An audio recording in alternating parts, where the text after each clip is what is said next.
The book is called Buddha and the Badass. I want to know, growing up through Kuala Lumpur to then writing the book The Code of the Extraordinary Mind to now, where did this journey for you begin into personal growth and transforming humanity, essentially? Well, like many of the people whom I bet are listening right now, I had an inkling 15 years ago to quit a job that I was dissatisfied with and start my own business. And I could have started my business in many different things. I dabbled with the idea of starting a toy company. Because as a kid, I was just, I guess I said as a kid I was into toys. Well, which kid isn't, right? So I was working on this toy company. I had this phenomenal idea for this set of children's toys based on farm animals that had been hit by an asteroid and had been granted superpowers. Anyway, it was a stupid idea and it failed. So I moved to idea number 2, which was so dumb I'm not even going to share it. That failed. Finally, I moved to idea number 3. Now, back then, I was really into meditation. And idea number 3 was I was so grateful for the impact meditation had had in my life. So I thought, well, why don't I start a company building a little website to sell meditation CDs? And at the same time, I got certified in that particular style of meditation, and I was teaching classes around the world. Now, that particular style of meditation was something called the Silva method. And many of you users probably heard about it because in the 70s and 80s, it was one of the most popular personal growth programs out there. It had changed my life. And I decided that to go really deep, those are my kids. Hi, Eve. Eve, come say hi. I just wanted to return that. I wanted to take my necklace back. Okay, Eve, come say hi to Joe. Hello. So we're Hi, achieving tasks. Hello. Everyone else, That's I'm working. adorable. And today, as I was doing work, Eve designed a custom necklace for me. Oh, wow.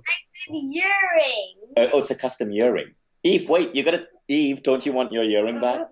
Yeah. That's Hayden. Hayden, come say hi to Joe. We're on a podcast. So this is Eve and Hayden. Today is the last. Hayden. Yeah. Okay, you guys are going to go to bed now? Already graduated. Okay, yeah. So Eve graduated kindergarten, so she's now ready to conquer the world.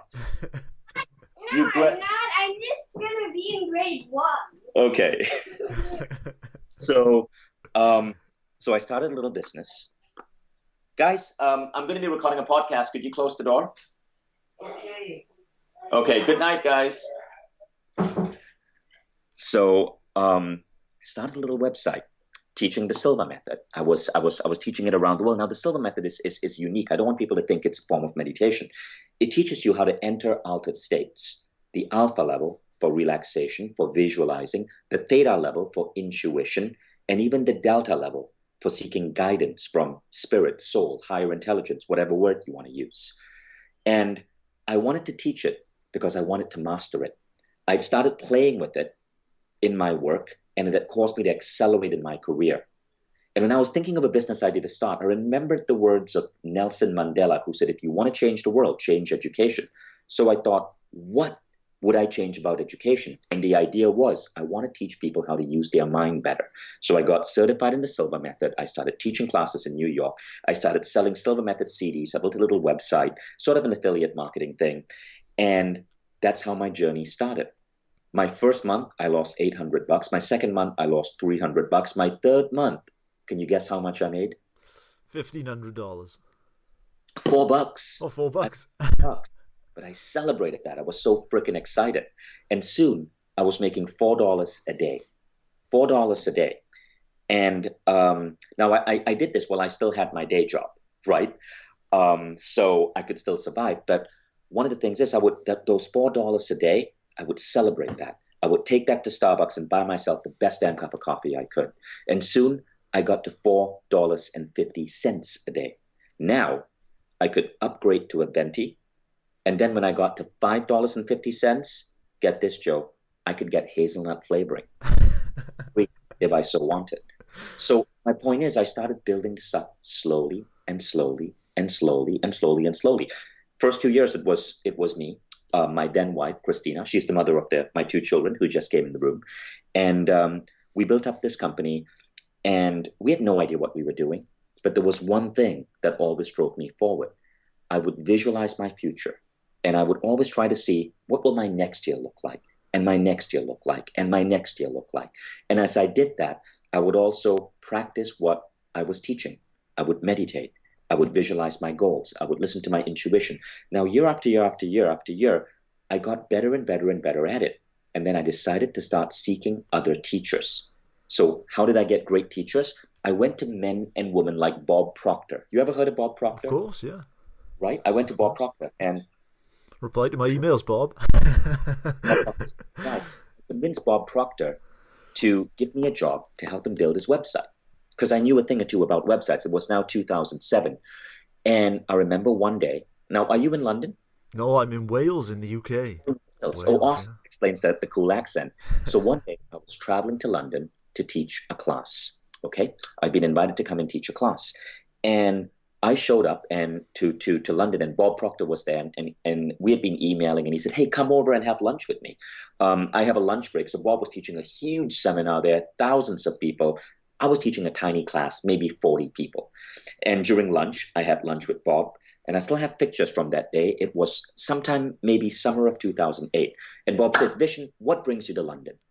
And I said, "Well, I'm here, Bob, to teach a meditation class." And he goes, "That's fantastic. How many people are in the class?" And I go, "Bob, well, I think this is a pretty big class, so 40 people." And he goes, 40. And he goes, "How much do these people pay for a ticket?" And I told him it was maybe about 300, 400 pounds. And he said, "How much do you make for this class?" And I said, "Well, after my flight from Malaysia, after booking a hotel room, I'll make, after the commission I have to pay to the parent organization, I'll make maybe 2,000-3,000 US. And Bob said, "What?" And I go, "But Bob, I live in Malaysia. That's a lot of money. That's a month's salary." And Bob said, Vishen, how long have you been doing this?" And I said, 5 years. And he goes, "And don't you have a son, Hayden, who's 1 year old?" So back then, Hayden, my boy, he was 1. And I go, "Yeah." And he said, "And you, how many days has it been since you've had to travel, come here, teach this class? How many days would it have been since you've seen your son?" And I said, "Well, I probably won't see Hayden for 7 days." And he looked at me and he wrinkled his face, and I knew what was going to come next. He's like, "I hope you flew business class." And I said, "Bob, no. If I flew business class, I wouldn't have any profit at all." And he said, "Vishen, let me give you some advice. You play too small, kid. What are you doing? After 5 years, that's the best you can do. You fly all the way here. You leave your family for 6 days. You fly coach, and you make 3 grand. Son, you got to play bigger." And I thought about what he said. And that Monday, I quit teaching meditation. I realized I was lying to myself. There I was in a room telling everyone to think big, to visualize their goals, but I was playing so damn small. So I quit. That was the last seminar I did. What I decided to do next was play bigger. So I started a festival. 2 years later, the next time I had a seminar, it was in the Paradise Island. It was a festival called A-Fest. 250 entrepreneurs flew in to join me. On stage, I had Lisa Nichols. I had Chip Conley of Airbnb. I had the MBA professor, Sri Kumar Rao. I had Kim Lyons of The Biggest Loser TV show. I had reinvented myself in 2 years, gone from teaching a tiny class at a Danubius hotel in London to a massive festival that still runs today, because this man kicked my butt.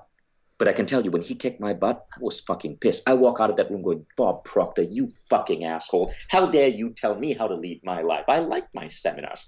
And I was telling myself all those lies, to make myself feel at peace at who I am. And so I started the festival. Then I took the remnants of the business I had. I turned it into MindValley. And this year, we will hit 100 million in revenue. And I don't say that to brag or anything. I say that because it started out with $4 in profit in my first month. And it was about reinvesting and ensuring you're focused on your learning and having occasional allies and mentors kick your butt and kick your butt and kick your butt. And I hit that level. This year we'll do 100 mil. The company is now, I'm now going to take this company public. And I hit 100 mil with no VC investors. Because what I learned as I went on this journey is that it doesn't matter what other people think. There was a time when I was looking for investors. No one wanted to invest in meditation. No one wanted to invest in a tiny little Malaysian company. Well, I don't give a fuck. I decided if nobody believes in me, that's okay. I believe in myself, and I'm going to keep pushing and pushing and pushing. And through taking all the wisdom of everything I could find in personal growth and pumping it back into my business, I got to where I was. And I told myself, when I get to a level where the business is doing 100 million in revenue, I will write a book to share what I learned with other entrepreneurs. The Buddha and the Badass is that book. The Buddha and the Badass is a book about how to build a massive business, how to take what you're passionate about and bring it to the world. Today, I no longer teach a class where 40 people a month show up. Today, MindValley is about to hit 12 million registered students. And it's about understanding why you were put on this planet and identifying that reason, and then bringing in all the abilities that we are all born with. I call it our spiritual core, the inner Buddha, merging that with your badass. Your badass is the change maker, the disruptor, the person who wants to leave a dent in the universe. Boom, bringing those both together and then going out there and making a freaking dent in the universe. That's what this book is about. And in it is the wisdom of so many great mentors that I'm so grateful they stepped into my life and showed me the way. And I wanted to write this book as a way for other entrepreneurs to accelerate themselves on that journey without breaking themselves, without playing small, without having to leave their 1-year-old child for 7 days for shit money. So that's why I wrote this book. You've been a force, as I said, at the beginning, you've been a force for good for so long. One of the major concepts of the book is bending reality. I want to know, how do we bend reality, and what is this principle? So remember I told you I was playing a lot with altered states. I've come to believe that our mind influences our reality in far deeper ways than what we believe. I mean, you've heard of the law of attraction. You've heard of manifesting. It goes deeper. Vision boards, creative visualization, that's kindergarten stuff. You can go a lot deeper. So the way I describe it, there are 4 levels of consciousness. Okay, level 1 is where your consciousness places you at the victim stage. You are the victim of circumstance. The world happens to you. Any failure, anything bad, like the world sucks, your girlfriend sucks, your parents suck. You're a victim of circumstance. Now, the fact is, most people live in the world like that. But at a certain point, you start waking up. This is when you start thinking about goal setting. This is when you start investing in your personal growth. This is when you start understanding that you have control over your life. When someone understands that they can set goals and take action towards that goals, they're moving to level 2. Level 2 is when many people I know got to level 2 when they watched that hit DVD movie, The Secret, and they started to understand how thoughts can influence reality. But there's a level 3, and level 3 is very, very, very different. Level 3 is when you are not choosing to use your thoughts to desire what you want. Intention no longer matters. Rather, you are tapped into your soul and you're getting guidance on who you are to be, what game you are to play, where you are to be, what you are to do. And you're operating from this firm sense of intuition and connection. Intention is level 2. Inspiration leading to intention is level 3. This book is about getting you to level 3. So the first chapter of the book, Find Your Soul Print, is about understanding why the universe chose to put you in this body. And all of us have a unique gift. Most of us bury it. So your soul print is that unique gift. It's the unique light you are meant to shine in the world. When I discovered mine, my life suddenly took off like crazy. And I want to help other people discover theirs. And I teach an exercise in this book. I learned this exercise from a Sudanese refugee. And I wanted to spread it to other people. And then you learn to become unfuckwithable. To be unfuckwithable simply means this. It means that you're so secure in what you believe that other people's criticism does not slow you down. Nor do you do anything for other people's praise. Criticism, praise have no impact on you. You do what you need to do out of a firm sense of belief, out of self-love for who you are, and because you're pulled forward by a vision. You see, Michael Beckwith, who's one of the teachers in this book and a dear friend and mentor, says motivation is for wimps. If you need motivation, it's because you're chasing something that doesn't pull you. You do not want to have to be pushed towards a vision. You want a vision that pulls you. That's what happens when you get to level 3. You've discovered this vision that pulls you forward. And when you discover that, other people's criticism don't matter. Other people's praise, you don't do it for praise, nor do you do it for money. You're just pulled forward to this vision. Now, as you start activating all of this, you come to other concepts, activating your inner visionary, building a unified brain, upgrading your identity. Let's talk about that for a second. Upgrading your identity means that you start to understand that the law of attraction is incomplete. The universe doesn't give you what you want. The universe gives you who you are. So when you learn how to reprogram your mind, to give yourself new identities, the world will respond to that new identity. So there's a trick to it, and we can go deeper in that conversation. And finally, you come to bending reality. And when you come to bending reality, the world operates in a different way.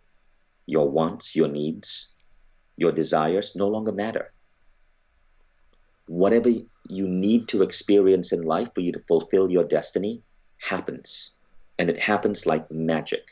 And you live in a world where there's continuous synchronicity, ease, flow, and magic. And you feel like there's a benevolent universe pushing you forward. You're safe, you're protected, and you have a job to do. And that's really what bending reality is about. I love that. And let's just go a bit deeper on that upgrading identity, because in the book you say there's, that the typical way of doing affirmations, your mind will counter them, and instead we should counter that by asking ourselves questions. Right. So I was reading the book and I was going, well, when am I going to be on a MindValley stage? And, coming up with all these questions, which I loved how you were doing it. So could you talk us through these questions which you ask yourself every month, these 27 powerful questions? So first, let's give credit where credit is due. I want to recognize the teachers and the streams of philosophy that come into this. The first is the law of resonance, again by Michael Beckwith. Michael Beckwith said he was one of the teachers featured in The Secret, and we are having breakfast in Portugal around May last year, and we were just talking, and he said, Vishen, the universe doesn't give you what you want. The universe gives you who you are. I call this the law of resonance. The universe will reflect to you who you are. First clue. If you believe that you are a person who works hard for your success, you will be a person who works hard for your success. If you believe you're a person blessed by magic and anything you touch is going to become successful, you will be that person blessed by magic. But you got to believe it so much that it is your identity. It becomes your reality. That is the next trick. So you can believe that you are a brilliant entrepreneur. You can believe that you're a brilliant writer. You can believe that you're a brilliant ad optimizer.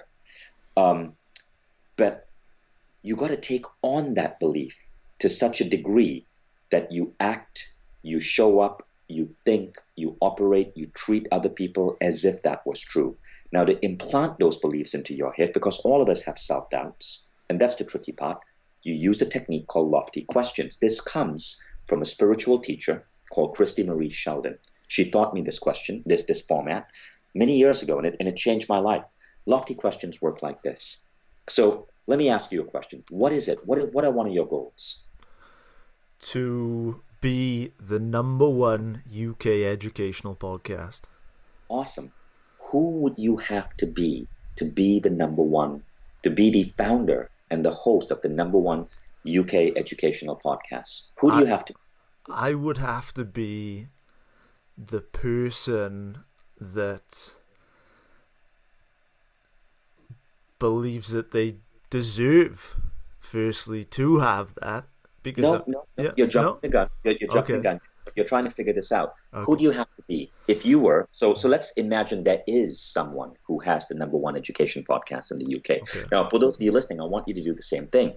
Think about first, so I'm going to give you 30 seconds, okay? Let's make this interactive. Think about your goal.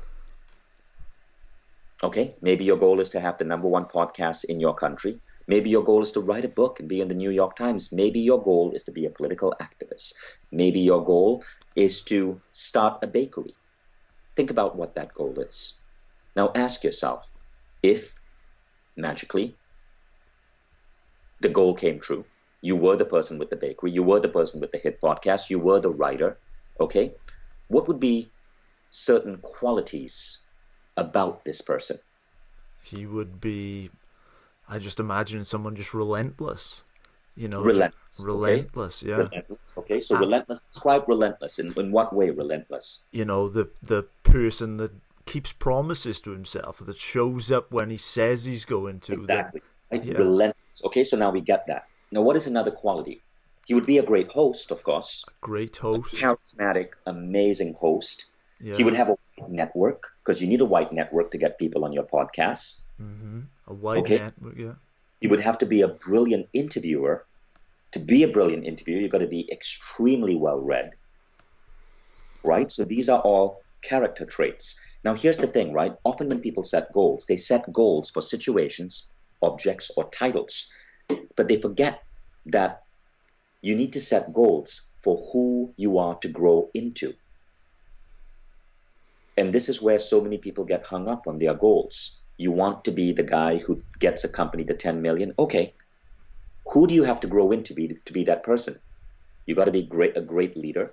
You got to be a great storyteller. You got to be a great product designer. You got to be a great CEO, right?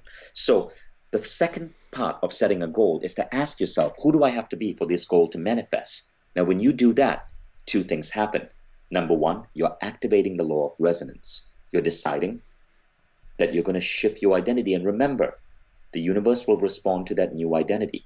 But you're also now giving yourself a map to the goal, because now you know what to study. What were the 5 things you had to be? Relentless, a great host, a great interviewer, have a large network, read, be well read. Great. Can you think of things you can do to make that happen? In terms of being a great host, being a great listener, reading up a lot, doing a lot of research. Yeah. You can join networking. You can take networking classes. You can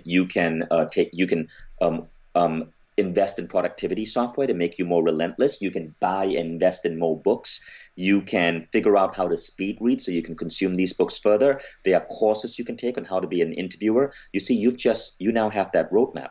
But here's the thing. You can accelerate everything and activate magic by already believing that you have those qualities. And you do that through the lofty question exercise. So you turn each of those qualities into a question that you're going to implant into your subconscious. So the obsolete way people do it is through affirmations. They'll say, I'm a good listener. I'm a great host. I have a world-class podcast. I am such a brilliant interviewer. But when you state it like that, there's always that nagging voice in your head that's going to go, no, you aren't. You botched that last interview. No, you're not well read. When is the last book you read? We all have that voice. And if you're going, I don't have that voice, that's the voice. So all of us have that voice. So to overcome that voice and to activate our subconscious, we have to trick our subconscious. And so we implant in our subconscious a question. The question would be this: why am I so damn relentless? Why am I such a good interviewer? Why am I so well read? Why do I have such a massive network? Why is my podcast growing every single day? So when you put that, here's what's happening. For whatever reason, I cannot explain this, your subconscious starts to believe that this is your true reality. But not only that, your subconscious will find you the way to get there. When I started telling myself, why do I have such a fit, healthy body?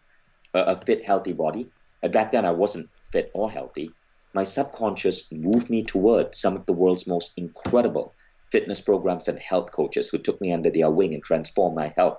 When I started telling myself, why am I so good at managing money? Because there was a time when I wasn't. All of a sudden, I started finding myself reading books on financial management, learning from mentors, taking classes. And so when you start asking these lofty questions, it triggers something in you. It's as if there's this heat-seeking missile in your subconscious that will now have to go out to answer the question. And you find that the right tools, the right methods, the right people, the right synchronicities, the right coincidences to make you relentless, to make you a great interviewer, to make you a brilliant host come to you. But then, as this happens, you start believing it more and more and more. And what happens next? Then our identity upgrades. Your identity upgrades and the law of resonance kicks in. So the slow way to have the world's biggest podcast is to decide and set a goal that you want to have the UK's biggest podcast. The fast way is to break that down into what are the characteristics, the identity traits that you need to encompass, implant that into your mind, and watch the world bend to that new identity. Man, I got goosebumps. So that's how you inject the Buddha in the badass and you accelerate growth.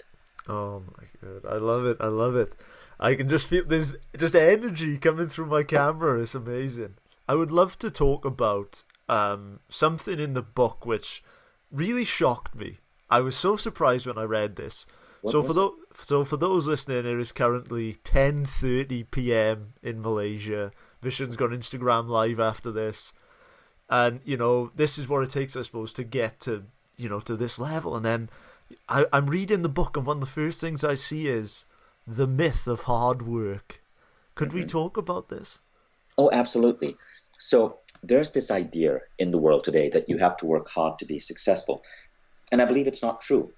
In fact, this myth is so insidious that it breaks lives. It destroys health. It destroys productivity. Do you know who are the hardest workers in the world? Construction workers, I would imagine. Construction workers. Yeah, they work hard, and God bless them. They do a great service to humanity, but they work hard. People working in factories in developing countries like China, they have to work hard to feed their family. Are they wealthy? Are they rich? No. What I noticed is that many of the most successful people I knew were not working hard based on the way you and I define it.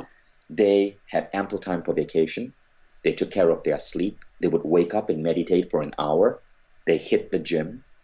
They don't work hard. In fact, their working hours are constrained to a certain time frame. They have enough time for their health, enough time for their wellness, enough time for their family, and they are succeeding like crazy. You see, the point is this, right?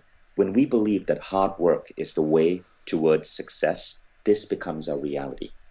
But if you are doing nothing but working hard, you're actually reducing your brain's ability to function. For example, for every 90 minutes of sleep you deprive yourself of, your brain cognition goes down by 30%. And so people who stay up late or wake up too early to get a project done, they're going to have to repeat the cycle because that very next day they're functioning with 1/3 of their brain basically shut down. Here's another example. If you think about, so many spiritual teachers I speak to say that when you really achieve like peak states of spiritual awareness, life becomes easy. Projects move faster, you manifest faster, things flow. But to get in that state of flow, they also say this: you got to be in positive emotions, you got to be blissful, you cannot be stressed out. Now, what happens when you're working hard? You're literally stressing yourself out, you're reducing your states of bliss, and you're slowing down the efficacy of your mind to bring you towards your goals. Hard work doesn't speed things up, it slows things down. What is a better solution to hard work? So, firstly, you have to understand that if you find something that pulls you, in backwards words, if you find a vision that pulls you forward, you never have to work a day in your life because you're relentlessly pursuing that vision. So that's the first thing.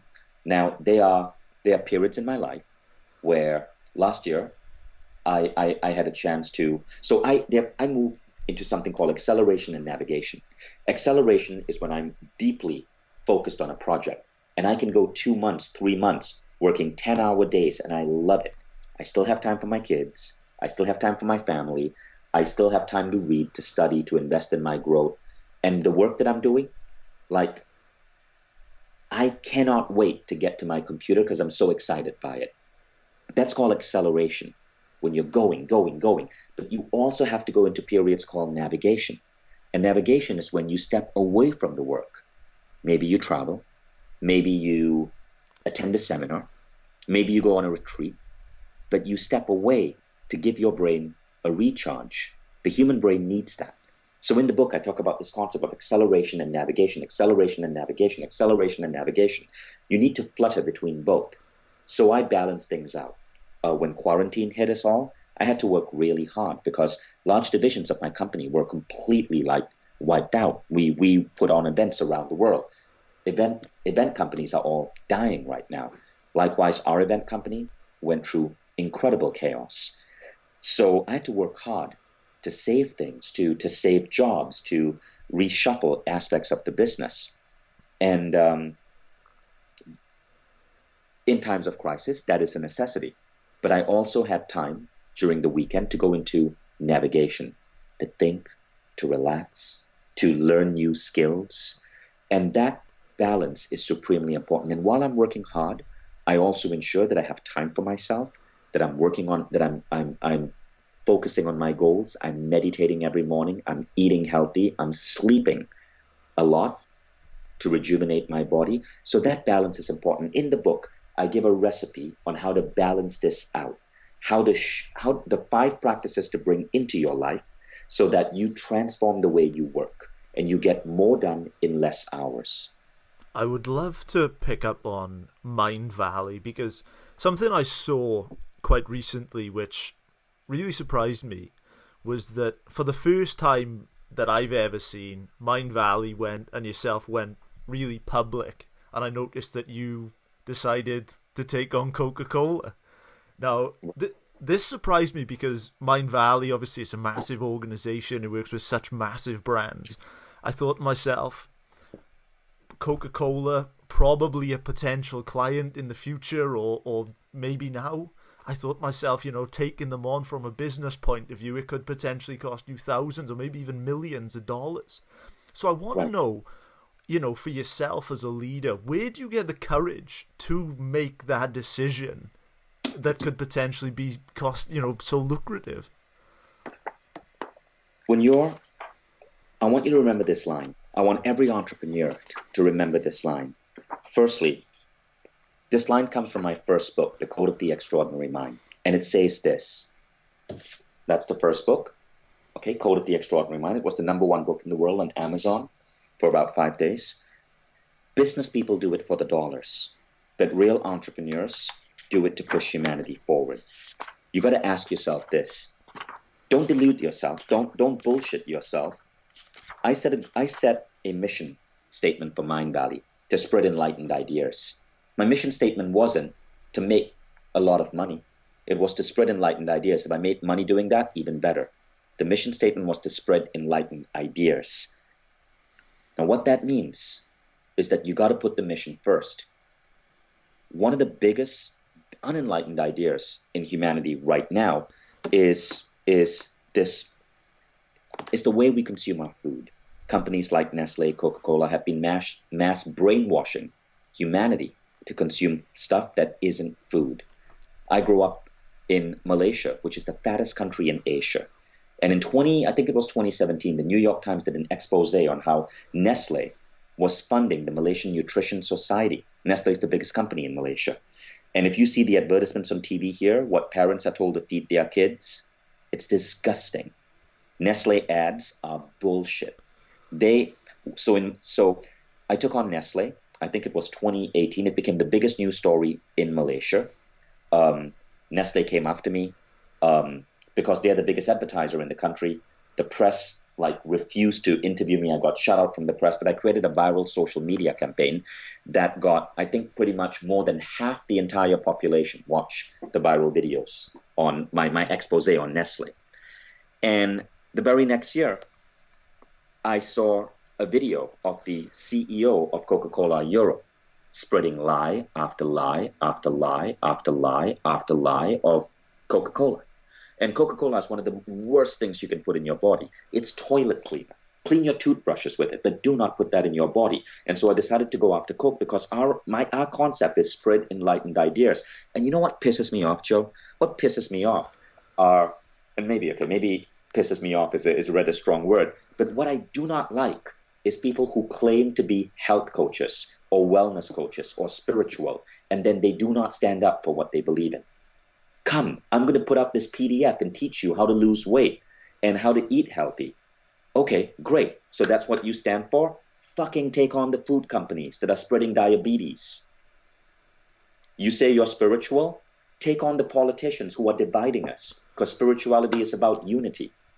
So there are too many people out there who are afraid to step up. They are afraid to take a stand, which is why in chapter 6 of my book, I wrote about choose your mission wisely, and I started it with a quote by Martin Luther King. And there is a second quote by King in this book, and I'd like to read it out, if that's okay with you. Please. Martin Luther King said this, and this is why I support the people who are protesting. This is why I support Black Lives Matter. This is why I think what's happening in the world today, all across the world, with people protesting racism is so important, but it's not fucking enough. So we're going to come to that, okay? But it is an amazing first step, and I am so glad to see what's happening in the world today. Martin Luther King said this: you may be 38 years old, as I happen to be, and one day some great opportunity stands before you and calls you to stand up for some great principle, some great issue, some great cause, and you refuse to do it because you are afraid. You refuse to do it because you want to live longer. You're afraid that you will lose your job, or you are afraid that you will be criticized, or that you will lose your popularity, or you're afraid that somebody will stab you or shoot you or bomb your house, so you refuse to take a stand. Well, you may go on and live until you are 90, but you're just as dead as 38 as you would be at 90. And the cessation of breathing in your life is but the belated announcement of an earlier death of spirit. MLK.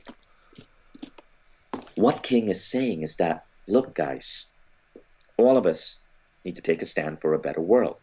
So stand the fuck up. Don't tell me you're a health coach and then shut up about Coca-Cola because you might lose a few clients. By the way, I was speaking at an HR Congress in Europe, and representatives from Coke and Nestle came up to me after my talk and spoke to me about bringing MindValley into their companies, and I said sure. And I connected them with my business, my enterprise sales team. But it didn't stop me from 2 months later, because I had this anti-Coca-Cola video going out. It didn't stop me from putting out that video, because what would I say about my identity if I gave up my principle so I could make money from Coca-Cola? Because our mission, and I bet if you're an entrepreneur, you have a mission statement as well. Live it. My mission statement doesn't say spread enlightened ideas and make buttloads of money. It says MindValley is here to spread enlightened ideas and push humanity forward. So yes, I don't give a damn if I lose a few followers. I don't give a damn if I lose a large client. I have to stand up for what I believe. And that's what I want everyone in the world to do. And that is a key message in the Buddha and the Badass. You see, so many of us believe that to be spiritual means to be passive. Ken Wilber, the great philosopher, said, the great spiritual sages of the world, Jesus, Moses, Padmasambhava, were not feeble-minded milquetoast. They were movers and shakers who rattled the world with the force of their ego and ambition. Even the Buddha wasn't neutral. The Buddha was a fucking badass. Jesus brought a bullwhip to the temple. But the problem is, people think to be spiritual, to be holy, you got to shut up and be neutral. Do you know what is the opposite of war? The opposite of war, I take it, is not peace. So there's a quote by Martin Luther King, and I'm bringing up MLK because he's so relevant in today's conversation. MLK said, power without love is reckless and abusive. Love without power is sentimental and anemic. Power at its best is love implementing the demands of justice, and justice at its best is power correcting everything that stands against love. But remember that line. Love without power is sentimental and anemic. So there's a Jewish philosopher who wrote a whole book inspired by this quote. The book is called Power and Love. And in the book, he says something really interesting, right? He says the opposite of war is not peace. The opposite of war is creation. Peace means if you are tolerating the status quo. Creation means you're disrupting. You are You are pushing humanity to go beyond the status quo, especially when the status quo could represent injustice. The status quo could represent oppression. The children of my mother, Christina, she grew up in Estonia under the communist era. We have family members who were murdered by the communist. And that communist era came to an end between 89 and 91 because people stood up. And they were called troublemakers. But they stood up because communism was a horrible thing. Like 30% of the Estonian population was murdered between 45 and 91.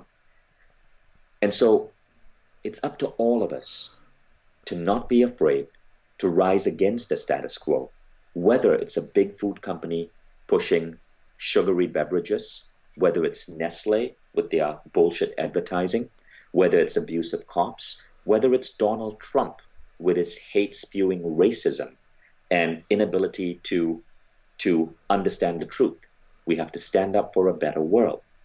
Our lives today should ensure that our children lead better lives and the planet is better off. Too few entrepreneurs do that. But when you do that, magic happens. Study after study after study is showing that consumers want people to stand up. 75% of American consumers want companies and entrepreneurs to take a stand. And I'm sure you're going to see similar numbers in Great Britain. So my message to everyone listening is, yes, you want to bend reality, you want to use your mind, you want to accelerate your job. Well, first, before you even get there, whose side are you on? Are you on the side of selling more goods and services to make a quick buck at the detriment of our planet? Or are you going to be a real entrepreneur and build stuff that actually matters, that improves the world? When you answer that first question and you learn to move and build things that truly matter and improve the world, you will never have to work a day in your life because yet that vision will pull you forward. And I'm not saying it's going to be easy, but I'm saying that your life will matter and you will feel so much more fulfilled beyond whatever money you imagine is going to bring you that happiness. This is what happens when you harness the Buddha and the badass. This is why I wrote that book. I love it. I love it. And it makes me think about the concept in the book. You talk about humanity plus and humanity minus companies. And for all the power, for all the reach in which someone like Coca-Cola has, they fall into a minus. They have to fall into humanity. Right. And I'd love to know, we've got, I would say, a young audience. What would your message be to them in terms of choosing your side, in terms of a humanity plus or a humanity minus company going forward? Well, what I'd say is ask yourself, is the company I want to work for? And I know this is a difficult question right now because people are being laid off, right? We're about to hit a massive global recession. So do what you need to do to survive. But ultimately, the company you build, the company you work for, make sure it's humanity plus. That means it's a company pushing humanity forward. Their product, their service is improving the world. Look up the United Nations Sustainable Development Goals. It's a wonderful formula for understanding what are the major issues in the world that we need to solve. Better education, access to water, democracy. What are women's rights, ending racism? What products, what services are allowing that to happen? Now, this doesn't mean that you just join a nonprofit. Look at Airbnb. Airbnb is a great company. You can tell by the values of its founders. When Trump launched a Muslim ban, Airbnb, their founders protested against that ban. Airbnb has a mission to make the world become smaller by allowing us to travel more freely, stay in each other's homes, discover other people's culture. It's a beautiful mission. Airbnb is certainly humanity plus. Then you look at many massive food companies that are selling you crap, fake food, and telling you that this is what your body needs and using really devious marketing tactics. Coca-cola, Nestle, McDonald's don't work for these companies. These companies literally do not contribute to the human race. They contribute to diabetes and heart disease. So let's be honest about the companies we work for. So we all have a choice. And I want to ensure that, I wrote this book so that more young people choose the companies that actually leave the planet better off. I love it. Hypothetically, this was all going to come to an end, and based on everything you've gone through, you can impart one short but impactful message based on your life, your truth. What would Vishen Lakhiani's message to the world be? Follow your soul print. And Vishen, where can our audience connect with you? So follow me on Instagram at Vishen, at Vishen. If you follow me on Instagram, shoot me a message. Let me know you heard about me on this podcast. You can find the book on Amazon. You can also find the book on mindvalley.com/Buddha Badass. mindvalley.com/Buddha Badass. You'll find the book there. Thank you, Joe, and thank you guys for listening. Vishen, what a pleasure, sir.